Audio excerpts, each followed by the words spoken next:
everyone, if you are just joining and you didn't know, my name is Kimberly. I've done 3 previous videos about my struggle with chronic illness and my search for finding the cause and cure of my illness. And today my partner is joining me. Everyone loves him, so he's just going to introduce himself. Hi guys, my name is Ross. I'm from South Africa. I live and work in Abu Dhabi now, and Kimberly and myself have been together for 4 years, over 4 years now. And yeah, and she's been ill through this whole time, so we've really got some very great points on how couples can live together with this illness and make sure that they get through it together. So I've been ill the entire time that we've been together, but I haven't known what was wrong the entire time. So in the beginning, I kind of tried to hide it.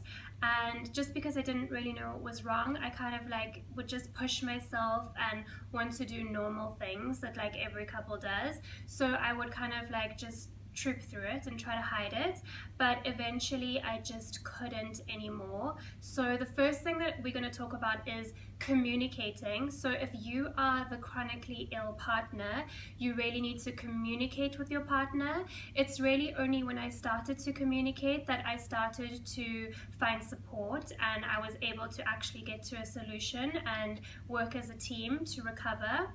So my advice would be that you communicate exactly how you feel physically, your symptoms, but also emotionally and how it's restricting you. So for example, if you feel like you just can't do something or it makes you anxious, you need to say, this makes me feel a little bit anxious because I feel extremely tired and I feel like I need to rest my body. I don't know why, I don't know what's wrong with me, but I am searching and I am going to find the answer. Absolutely. Just like Kimberly said, so we've been through it together through our whole relationship. In the beginning stages of our relationship, we both didn't know what was going on, obviously, because she had not got her diagnosis yet. And I mean, it was still fine in the beginning stages because I didn't know, she didn't know what was going on, and we were going out, we were having lunch, we did hikes. I mean, like she said, she trooped through the whole thing.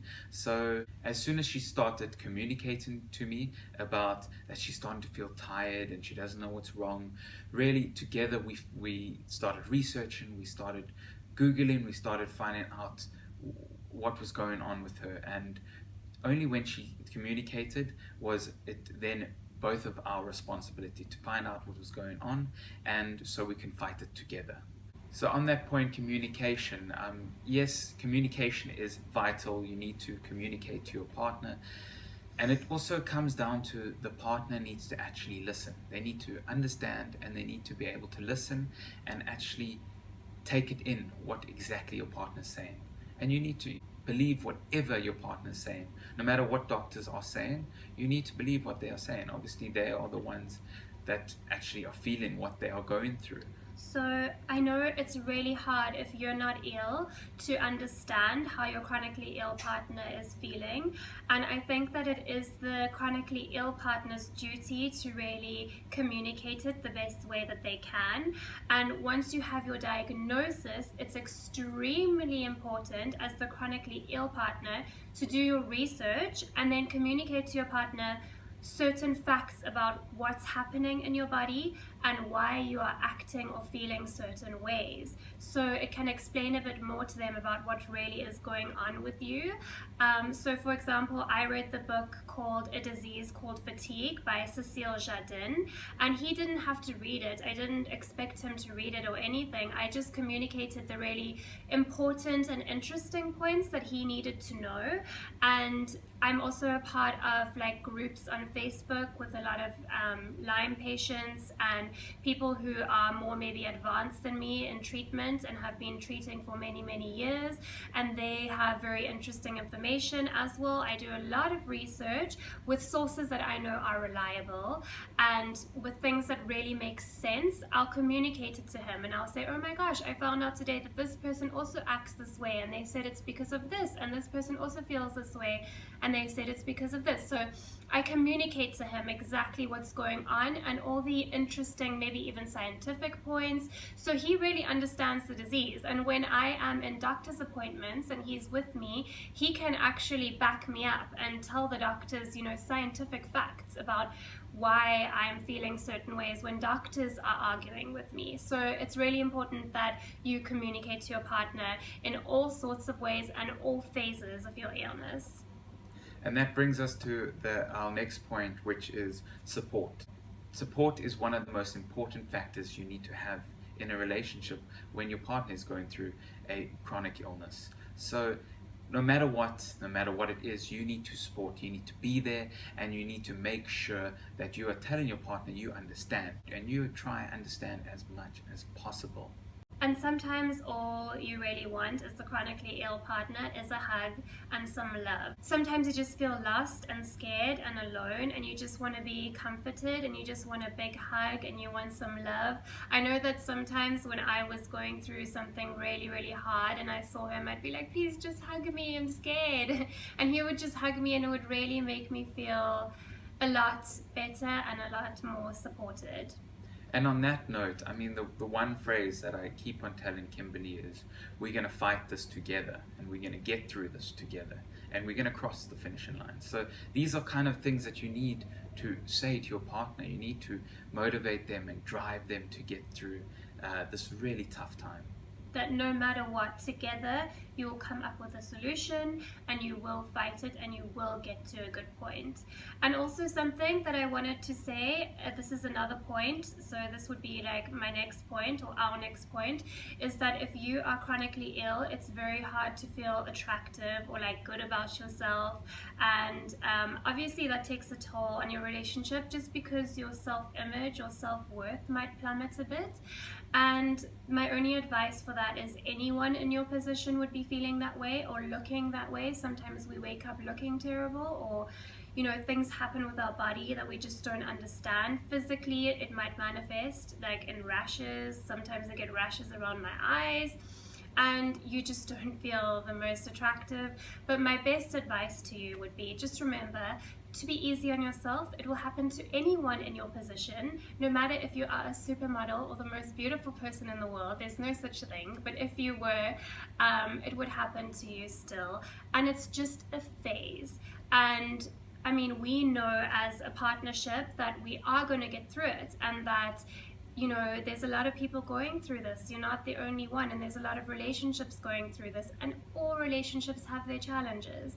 This is just our specific challenge. So together we are going to get through it. And when I go through these times where I don't feel my best and I don't feel like attractive or whatever, then I just tell myself that it's a phase, and eventually I am going to be my best self. I am in a healing phase, I am in a healing crisis, and I am going to be the best version of myself, and we are going to be the best version of our relationship very soon, because we're fighting for it together.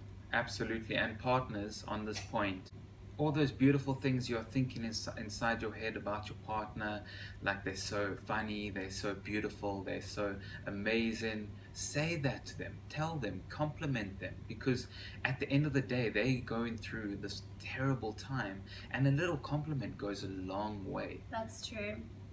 That brings us to our next point, which is needy. Okay, so all partners know in these times, your partner gets very needy. Obviously, guys, they're getting needy. They are literally going through probably the worst thing they can go through. You do feel like you're dying alone. Exactly, they're dying. They feel like they are dying. So, but we're not. So. Yeah, they definitely are not, but they do feel that way. So obviously they're going to be needy, and it's so understandable, and you need to understand that. You need to say that to yourself, that obviously they're needy. This is the reason why they're needy. And you don't say, oh my word, they are always needy, because at the end of the day, they are needy. They are asking for you. They're asking for your support. They're asking for you to come over to them and say, I completely understand what you are going through, and we are going to get through this together. So guys, needy is a big thing. Yes, I understand that sometimes people are very selfish, but at the end of the day, you're not going through the illness. Your partner is. So you need to look them in the eye and say, I understand. And you'll find that the more your partner tells you that, the less needy you will become, because this neediness basically is when you feel like you're alone and you feel isolated and you feel helpless and you feel like, oh my god, am I dying? Is anyone going to help me? Can any doctor help me? And when your partner actually shows you that support, you don't have to ask those questions as much. Like, I used to always ask him, like, am I dying? Is anyone going to be able to help me? Just be honest with me. Am I dying? Is anyone going to be able to help me? It really like does mess with your brain, this illness. But the more he supports you or she supports you, whoever it is in the relationship that's not ill, the less needy you will become. So I know it takes a while to get the hang of it if you are the healthy partner. So once you get the hang of it, you'll see that things do run a little bit more smoothly and your partner does become less needy. Because guys, you need to understand that they're the ones that are going through the tough time. Also, you can go to work, you can run, you can jog on the treadmill, you can do so many things. That's so lucky. Like, you don't even understand. So many things that they can't do, when they're going through this illness. So you're in a better position. So take some time out and just be like, okay, I'm going to start being a bit more selfless and help my partner, who I love so dear. And you'll learn a lot of lessons through that too, like within your relationship. Like, imagine when you're both healthy, how cooperative you're going to be and how in sync you're going to be if you're able to do this while one person is like really suffering. Absolutely. You learn teamwork, basically. So that brings me on to our next point, which is handling this through work. I work 6 days a week, 10, 11 hours a day. So sometimes you can't really be there for your partner, but you can. Let me explain how Technology. You can. Yes, technology. You must always be contactable. Guys, we've got mobile phones. We can literally pick up the phone and phone someone and talk to them, even if they are miles away. Use it to your advantage. If your partner is phoning you, is messaging you, contact them back, because they are going through an illness and you need to be there and support them. So if they are phoning you in a state and they are saying, I'm dying, you need to tell them, I understand you are going through a horrible time right now, it's going to pass, you need to relax. So these are the things you need to tell them on the phone. And if you have to stop work at any stage and run out and get a taxi and get home just to be there for them, or get to the hospital or the doctor just to be there for them, do it, because at the end of the day, your love is what really matters, Something that I want to say is that I know that a lot of people aren't allowed to be on their phones at work, but just make sure that you have your phone on vibrate in your pocket or something. Break the rules a little bit, because I'm not saying like break the rules, but I'm just saying have it on vibrate, and just like when you can slip them a message, make it a priority is what I'm trying to say, because what they are feeling is that it's a complete emergency situation and they're dying, and that you're putting work first if you don't like reply to them. Or they feel like, oh my gosh, really, I am alone. There is no one there for me. Because you can't always contact your doctor. And you can't always contact, well, we live in a different country to our families, so it's quite a situation for us. I mean, as long as someone's always there to contact, but you do want that support from your partner. And even if they don't have to come home to you, or they don't have to go to the doctor with you or something, they should just, as the partner of the chronically ill person, you should just let them know that you are available and willing to do that. Just them knowing that you are willing to and are available to, it makes a world of difference, because they just know that they have that someone understanding, supporting, and there for them. They're not alone and they're not fighting on their own. It just makes a big difference if you know that you're not fighting on your own, because you get tired of fighting. You're fighting your body constantly, you're fighting your mind constantly, so you get tired of fighting and you want to know that there's someone fighting that fight with you. And guys, I was really bad at this in the beginning stages, when we knew what the diagnosis was and everything like that, and Kimberly was going through her treatment. I was really bad at it. It takes time to get better at it, but just put your phone on vibrate, put your phone on loud, because at the end of the day, they're phoning you for a reason. They're messaging you for a reason. They don't want to disturb you at work. They just want someone to tell them, you're going to be all right and you're not going to die. So I think that leads us to our next point, and that is that you shouldn't get offended, both partners, when you're practicing these methods that we're giving you now, or these coping mechanisms. I think that you shouldn't get offended, either one of you. So for example, if I say to him, I just want you to listen to me right now. I feel really tired and I need you to help me pick up some slack. I don't know what you're going to say to your partner. It just depends what you're communicating at the time. So then the partner shouldn't feel like, oh my gosh, I'm being criticized. I'm not living up to what she needs, or I'm not doing this right. They shouldn't feel that way. They should just take it like, okay, like nobody can mind read, especially a chronically ill person. It's really hard to read our minds because our bodies are always doing different things and our minds are always doing different things. So we have to communicate to them. We have to. We have no choice. We absolutely have to. We want our partners to be there and to do what we need. We have to communicate, and they can't get offended either, because that will cause conflict and fighting within your relationship. So you both need to kind of just ride the waves and stay as calm as possible. It's not always going to be calm. There is obviously going to be conflict, but you just need to keep communicating and say, no, I didn't mean it that way. I just wanted you to know you are doing perfectly. We're both just figuring this out. absolutely. And I mean, you can't be great at this in the beginning. I mean, it takes time and it takes a lot of communication and a lot of speaking to each other and a lot of understanding and learning. And we've learned so many life lessons from this illness. Yeah. And then that brings us on to our next point, which is the financial side of things. Mm. So, obviously, being ill, you have such a lot of bills to pay. When they talk about medical, you talk about equipment, you talk about doctors, you talk about everything. So, and we are also trying to plan for our future. So we're also thinking of investing and really growing our future, because we're at that age where we have to, find stability now if we wanted to have a family in a few years. So we have a lot of financial things going on, plus the medical things, which is a huge cost. So the best thing to do, guys, in this situation is to just sit down. What we do is every now and again we have a financial meeting, we call it. So it's just we have a financial meeting, we talk about how our finances are and what's the upcoming expenses in terms of what equipment we need to buy, in terms of medical, what medicine we need to buy, doctor treatments and so on. So we plan for the future. We plan to make sure that when it comes to the time that we have to buy these things, we're not stressed about it. And guys, the partner on the other side, take as much stress off your partner as possible, because I understand you're working hard, you're doing lots of things, but you're nowhere near as stressed as your partner going through an illness. And this is something that I've definitely learned over the past year or two. As the ill person, you almost feel like it's not fair. You feel guilty, like extreme guilt, for putting stress on your partner or adding extra stress to your partner. But you have to just remember that they're in this relationship because they love you, and so are you. You're in this relationship because you love each other and you've decided to be together and you want to work as a team. And in order for you to get to a place where you want to be, this is what has to be done.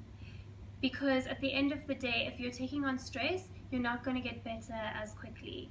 So the aim is for you to be healthy and for you to have a normal, healthy relationship and a normal life as much as possible, a normal, happy life together.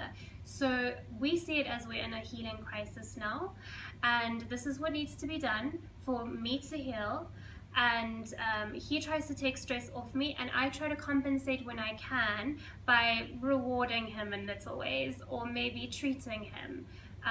Like for example, last night I kind of felt okay and I said, I want to take you for a milkshake and let's have some fun. Let's go to the mall and have some fun.